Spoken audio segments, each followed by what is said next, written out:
In fact, a follow-up segment tonight. As you may know, actress Winona Ryder is charged with shoplifting about $5,000 worth of stuff in Beverly Hills. She has pleaded innocent, and jury selection begins on Tuesday. But some feel Miss Ryder is being persecuted by the authorities. Joining us now from Los Angeles is Ross McLaughlin, a correspondent for the syndicated program Celebrity Justice. Do you concur with that?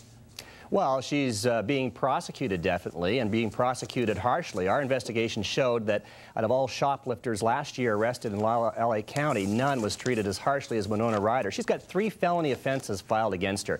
No other shoplifter has had that many felonies filed against them for this kind of an offense. All right. Now, they have dropped, or they are going to drop, the drug offense.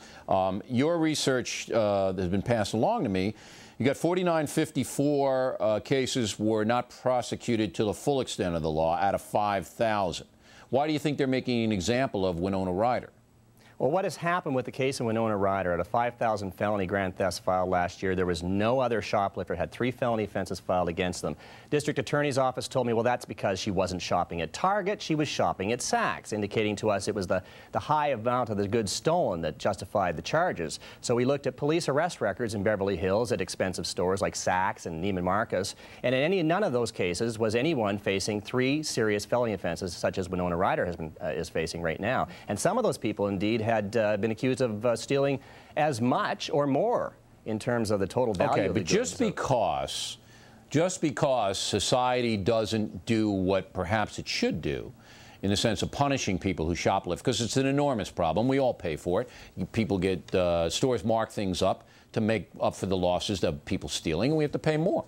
Just because they don't prosecute the way they should, in a high-profile case like Miss Ryder, who they have her on tape looking like she's doing all kinds of nefarious things. Again, that's to be proven in a court of law, but it looks to me like they've got pretty solid evidence. And she basically says, hey, I'm not going to plea out on this. I'm going to make you take it to the limit. If I'm the DA there, I basically say, okay, Miss Ryder, you're not going to help us at all?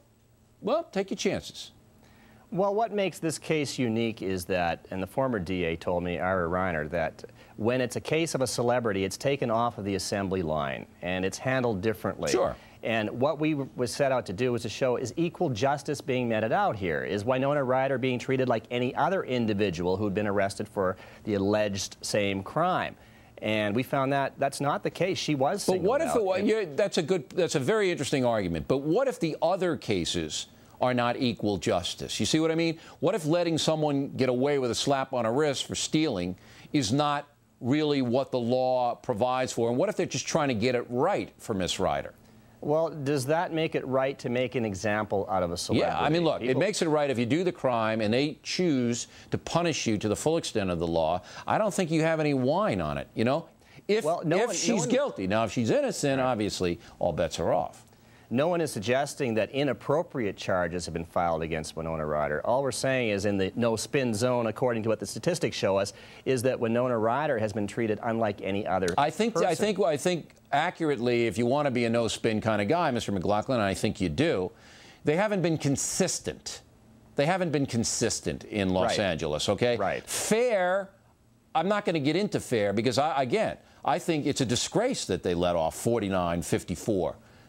And just say, get out of here. We don't care if you steal. It's okay. We'll give you a little slappy poo. I think that's bad. And I think they're trying to send a message here that, hey, this is not. But I think there is a personal thing against Miss Ryder. I do believe it's personal here. I'll give you the last word on it. I think that you're right. I think that the word message is the key here. Is she being singled out? Is she being treated differently because she's a celebrity? Yes, she is being treated differently. It might be because of her attitude, though. I think it's not personal. the kind of treatment you and I would want to receive. Oh, believe me, if they caught me shoplifting, they hang me out in Beverly Hills. Barbara Streisand be down there with a piñata blasting me. Hey, Mr. McLaughlin, good to see you. Thanks. Plenty more ahead as the Factor moves along this evening. The AIDS Muppet will be here. Boy, has that caused a lot of controversy.